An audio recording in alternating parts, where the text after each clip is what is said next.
हम बाल विकास यानी चाइल्ड डेवलपमेंट इस फैसिनेटिंग सब्जेक्ट पर एक गहरी नजर डालने वाले हैं। हाँ, और हमारे पास जो सोर्सेज हैं वो इसे बहुत ही एक स्ट्रक्चर्ड तरीके से समझाते हैं। बिल्कुल, ऐसा लगता है जैसे कोई स्काई स्क्रेपर बना रहा हो। एक ब्लूप्रिंट है, कुछ नियम हैं जिन्हें बदला नहीं जा सकता। एकदम। और आज हमारा मिशन उसी ब्लूप्रिंट को समझना है जिससे एक इंसान बनता है। तो चलिए सबसे बुनियादी सवाल से शुरू करते हैं। ये विकास या डेवलपमेंट आखिर है क्या? डेवलपमेंट एक नॉन स्टॉप प्रोसेस है। इसमें बच्चा जन्म से लेकर मैच्योरिटी तक सिर्फ शारीरिक रूप से नहीं बल्कि मानसिक, सामाजिक और भावनात्मक हर तरह से बदलता है। अच्छा। हाँ, हर लॉक जैसे विशेषज्ञों ने इसे बदलावों की एक प्रगतिशील श्रृंखला कहा है। प्रगतिशील श्रृंखला, यहाँ प्रगतिशील शब्द पर जोर है ना? बिल्कुल, ये बहुत जरूरी है क्योंकि ये बदलाव बेतरतीब नहीं होते बल्कि आगे की ओर ले जाते हैं, बच्चे को और ज्यादा केपेबल बनाते हैं। यानी ये सिर्फ कद का बढ़ना नहीं है बल्कि एक पूरी ट्रांसफॉर्मेशन जर्नी है। ये सुनना कि ये जीवन भर चलती है थोड़ा हैरान करता है। क्या वाकई में बुढ़ापे में भी विकास होता है? हाँ बिल्कुल, बचपन में इसकी रफ्तार बहुत तेज होती है लेकिन ये रुकता कभी नहीं। हम जीवन भर नई चीजें सीखते हैं, नए अनुभव हमें बदलते हैं, हमारी सोच परिपक्व होती है। ये सब विकास का ही हिस्सा है। हाँ, इसकी कुछ और खासियतें हैं, जैसे ये हमेशा एक क्रम में होता है, एक फिक्स्ड पैटर्न फॉलो करता है। एक पैटर्न फॉलो करता है। और एक और खासियत जिसका जिक्र था वो है सामान्य से विशेष की ओर। ये सुनने में थोड़ा एकेडमिक लगता है, इसका असल जिंदगी में क्या मतलब है? इसका बहुत सरल मतलब है। सोचिए, एक छोटा बच्चा खिलौना पकड़ने के लिए पहले अपना पूरा हाथ और शरीर उसकी तरफ फेंकता है। हाँ, मैंने देखा है। ये एक सामान्य अनरिफाइंड एक्शन है। कुछ महीनों बाद वही बच्चा उसी खिलौने को सिर्फ अपनी उंगलियों से बड़े आराम से उठा लेता है। अच्छा, तो ये एक विशेष रिफाइंड एक्शन है। बिल्कुल, विकास की दिशा हमेशा यही होती है, ग्रॉस से फाइन की ओर। समझ गया। पहले पूरा सिस्टम काम करता है, फिर धीरे धीरे स्पेशलाइजेशन आता है। और ये भी कि हर बच्चा अलग होता है, अपनी रफ्तार से बढ़ता है। एकदम सही। और इस पूरी प्रक्रिया का लक्ष्य है परिपक्वता यानी मैच्योरिटी तक पहुंचना। और इसमें वंशानुक्रम और पर्यावरण नेचर और नर्चर दोनों का हाथ होता है। हाँ, दोनों मिलकर इस सफर को शक्ल देते हैं। यहीं पर वो सवाल आता है जो हमेशा कंफ्यूज करता है, वृद्धि यानी ग्रोथ और विकास यानी डेवलपमेंट। ज्यादातर लोग इन दोनों शब्दों को एक दूसरे की जगह इस्तेमाल करते हैं। और ये अंतर समझना इस पूरे टॉपिक की बुनियाद है। ग्रोथ का मतलब सिर्फ शारीरिक बढ़ोतरी है जिसे हम नाप सकते हैं, आपका कद, आपका वजन। तो ये क्वांटिटेटिव है। हाँ बिल्कुल, ये क्वांटिटेटिव है। जबकि डेवलपमेंट में शारीरिक बढ़ोतरी के साथ साथ मानसिक, सामाजिक और भावनात्मक बदलाव भी शामिल है। तो ये क्वालिटेटिव भी है और क्वांटिटेटिव भी। एकदम। तो अगर मैं इसे सही समझ रहा हूँ तो मेरा कद 6 फीट पर आकर रुक गया। ये ग्रोथ का अंत था। लेकिन उम्मीद है कि ट्रैफिक में गुस्सा ना करने की मेरी क्षमता अभी भी बेहतर हो रही है। और ये डेवलपमेंट है तो चलता रहेगा। आपने बिल्कुल सही समझा। यही सबसे बड़ा फर्क है। ग्रोथ एक उम्र के बाद रुक जाती है जबकि डेवलपमेंट जीवन भर चलता है। अच्छा। असल में ग्रोथ डेवलपमेंट की बड़ी प्रक्रिया का सिर्फ एक छोटा सा हिस्सा है। ग्रोथ शरीर से जुड़ा है, डेवलपमेंट पूरे व्यक्तित्व से। जब हम कहते हैं कि विकास एक पैटर्न में होता है तो इसका मतलब है कि इसके कुछ नियम या सिद्धांत होंगे। ऐसा तो नहीं है कि ये बस किसी भी तरह से हो जाता है। हाँ बिल्कुल नहीं। ये सिद्धांत हमें बताते हैं कि ये प्रक्रिया काम कैसे करती है। पहला और सबसे सीधा सिद्धांत है निरंतरता का सिद्धांत यानी प्रिंसिपल ऑफ कंटिन्यूटी। जैसा हमने अभी बात की, विकास गर्भ से शुरू होकर मृत्यु तक बिना रुके चलता है।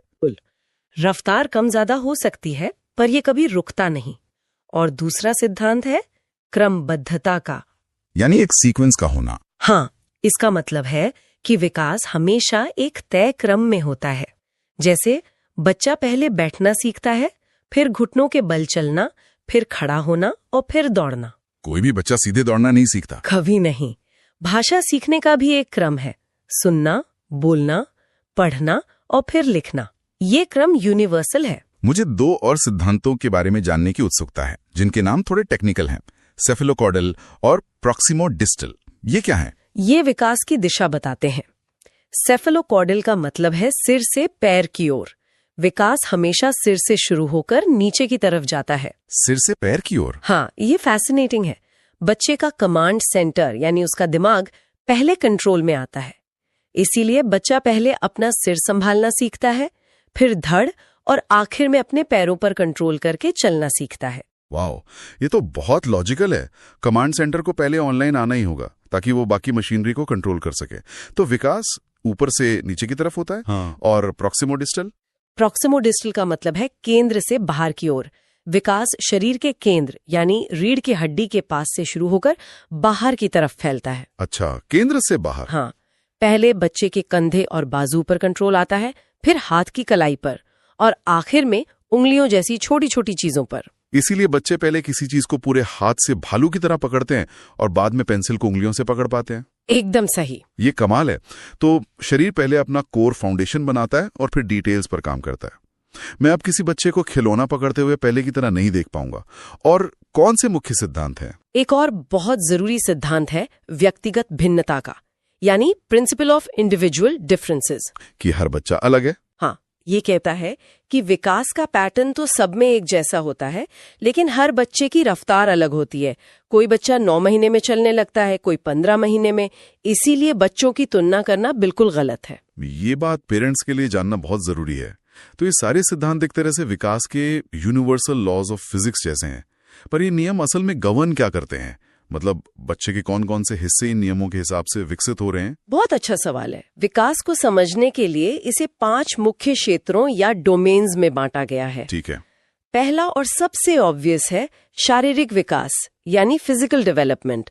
इसमें लंबाई, वजन, मांसपेशियां, हड्डियां, ये सब आता है। और इसी में आते हैं मोटर स्किल्स। मोटर स्किल्स ये 2 तरह के होते हैं ना, ग्रॉस और फाइन। हाँ। ग्रॉस मोटर स्किल्स वो हैं जिनमें शरीर की बड़ी मांसपेशियों का इस्तेमाल होता है, जैसे दौड़ना, कूदना, तैरना। बड़े ताकतवर मूवमेंट्स। आप इसे एक स्लेज हैमर की तरह समझ सकते हैं। बड़े, ताकतवर, लेकिन उतने सटीक नहीं। वहीं फाइन मोटर स्किल्स में छोटी मांसपेशियों का इस्तेमाल होता है, जैसे लिखना, शर्ट के बटन लगाना या सुई में धागा डालना। ये एक सर्जन के स्कैल्पेल की तरह है, बहुत सटीक और नियंत्रित। क्या बात है, ये एनालॉजी शानदार है। तो शारीरिक विकास के बाद अगला क्षेत्र कौन सा है? दूसरा क्षेत्र है दिमागी विकास, जिसे साइकोलॉजी में कॉग्निटिव डेवलपमेंट कहते हैं। ये बच्चे की अंदर की दुनिया है। अंदर की दुनिया मतलब उसकी सोचने की शक्ति, तर्क करने की क्षमता, याददाश्त, कल्पना और प्रॉब्लम सॉल्विंग एबिलिटी। भाषा का विकास भी इसी का एक बहुत बड़ा हिस्सा है। और सामाजिक रूप से भी तो बच्चा दुनिया में अपनी जगह बनाना सीखता है। बिल्कुल, वो तीसरा क्षेत्र है सामाजिक विकास यानी सोशल डेवलपमेंट। इसमें बच्चा समाज के नियम कायदे सीखता है, दोस्त बनाना, दूसरों के साथ मिल बांट कर रहना, अपनी बारी का इंतजार करना। ये सब सामाजिक विकास का हिस्सा है। भावनाओं का विकास, जो शायद पेरेंट्स के लिए सबसे चुनौतीपूर्ण हिस्सा होता है। बिल्कुल होता है। तो चौथा क्षेत्र है भावनात्मक विकास, इमोशनल डेवलपमेंट। इसमें डर, गुस्सा, खुशी, प्यार जैसी भावनाओं को पहचानना, समझना और उन पर नियंत्रण रखना सीखना शामिल है। नियंत्रण शायद 2 साल के उस बच्चे के लिए बहुत बड़ा शब्द है, जो इसलिए रो रहा है क्योंकि उसका सैंडविच चौकोर काट दिया गया, तिकोना नहीं। सही कहा, लेकिन हाँ, ये उसी लंबे सफर की शुरुआत है। और 5वां और अंतिम क्षेत्र? 5वां क्षेत्र है नैतिक विकास यानी मोरल डेवलपमेंट। इसमें सही और गलत की समझ विकसित होती है। ईमानदारी, जिम्मेदारी और न्याय जैसे मूल्य सीखना नैतिक विकास है। और सबसे जरूरी बात यह है कि ये 5 क्षेत्र अलग अलग नहीं है। बिल्कुल नहीं, ये सब एक दूसरे से गहराई से जुड़े हैं और एक दूसरे पर असर डालते हैं। इसका मतलब ये हुआ कि बच्चे का विकास एक सीधी साधी प्रक्रिया नहीं है, इसे कई चीजें प्रभावित करती होंगी। यहाँ पर वो नेचर वर्सेस नर्चर वाली बहस आ जाती है। हाँ, हमारे नोट्स में वंशानुक्रम, हेरिडिटी और पर्यावरण, एनवायरनमेंट, दोनों का जिक्र है। तो इनमें से ज्यादा ताकतवर कौन है? ये मनोविज्ञान की सबसे पुरानी और सबसे दिलचस्प बहसों में से एक है। सच तो ये है कि कोई एक ज्यादा ताकतवर नहीं है। अच्छा। हाँ, वंशानुक्रम यानी हेरिडिटी विकास का ब्लूप्रिंट है। बच्चे की आंखों का रंग, उसका संभावित IQ, उसकी शारीरिक बनावट, ये सब उसे जेनेटिक रूप से मिलता है। और पर्यावरण? पर्यावरण यानी एनवायरनमेंट वो कंस्ट्रक्शन साइट है जहां उस ब्लूप्रिंट पर इमारत खड़ी होती है। तो क्या ये बहुत अच्छा माहौल यानी एनवायरनमेंट किसी मुश्किल जेनेटिक शुरुआत की भरपाई कर सकता है? ये 50-50 का खेल है? नहीं, ये 50-50 का खेल नहीं है, बल्कि एक गुणा मतलब मल्टीप्लिकेशन जैसा है। अगर एक भी 0 हो तो नतीजा 0 होता है। ये तो बहुत दिलचस्प है। एक बच्चे में बहुत अच्छी जेनेटिक क्षमता हो सकती है, लेकिन अगर उसे अच्छा पोषण, शिक्षा और प्यार भरा माहौल न मिले तो वो क्षमता कभी बाहर नहीं आ पाएगी। और इसका उल्टा भी सच है। हाँ, इसी तरह एक औसत जेनेटिक क्षमता वाला बच्चा भी अगर बहुत अच्छे माहौल में पले बढ़े तो वो असाधारण प्रदर्शन कर सकता है। पोषण, शिक्षा, सामाजिक आर्थिक स्थिति, संस्कृति, स्वास्थ्य, ये सब पर्यावरण का ही हिस्सा है। यहाँ दो और बहुत जरूरी शब्द आते हैं, परिपक्वता, मैच्योरेशन, और अधिगम, लर्निंग। हमारे नोट्स कहते हैं कि विकास इन दोनों का मेल है। ये दोनों विकास के आधार स्तंभ है। इसे एक बहुत अच्छी एनालॉजी से समझ सकते हैं। मैच्योरेशन यानी परिपक्वता शरीर द्वारा ट्रेन की पटरी बिछाने जैसा है। ट्रेन की पटरी? हाँ, ये जेनेटिक कोड के हिसाब से एक तय समय पर अपने आप होता है। जैसे बच्चे के दांत निकलना या चलना सीखने के लिए उसकी मांसपेशियों का मजबूत होना। इसके लिए कोई ट्रेनिंग नहीं चाहिए। और लर्निंग? लर्निंग यानी अधिगम, उस पटरी पर ट्रेन चलाना सीखना है। पटरी यानी मैच्योरेशन बिछाने के बाद भी ट्रेन तब तक नहीं चलेगी जब तक कोई उसे चलाना ना सीखे। तो ये लर्निंग है। हाँ, जैसे एक बच्चे की उंगलियों की मांसपेशियां लिखने के लिए परिपक्व हो जाएं, ये मैच्योरेशन है। लेकिन वो तब तक नहीं लिख पाएगा जब तक उसे अभ्यास और ट्रेनिंग से लिखना सिखाया न जाए। ये लर्निंग है। वाह, ये ट्रेन की पटरी और ट्रेन वाली एनालॉजी इसे बिल्कुल साफ कर देती है। तो विकास का सूत्र है, विकास बराबर है परिपक्वता गुणा अधिगम। गुणा का निशान, प्लस का नहीं। बिल्कुल, एक के बिना दूसरा अधूरा है।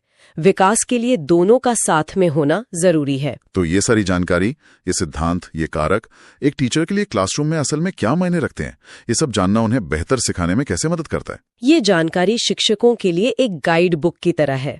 सबसे पहले और सबसे जरूरी बात ये उन्हें सिखाती है कि हर बच्चा अपनी उम्र और विकास के स्तर के हिसाब से सीखता है। आप 5 साल के बच्चे को 10 साल के बच्चे के तरीके से नहीं पढ़ा सकते। बिल्कुल नहीं, आपको अपनी टीचिंग मेथड्स बच्चे के लेवल पर लानी होंगी। और व्यक्तिगत भिन्नता का सिद्धांत भी यहाँ काम आता होगा। हाँ, ये दूसरा महत्वपूर्ण बिंदु है।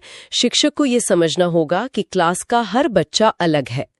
उनकी सीखने की रफ्तार, उनका समझने का तरीका सब अलग है। सबको एक ही डंडे से हाँकना सबसे बड़ी गलती है। हाँ, और एक अच्छा टीचर हर बच्चे पर व्यक्तिगत ध्यान देता है। सिखाने के तरीकों के बारे में ये जानकारी क्या बताती है?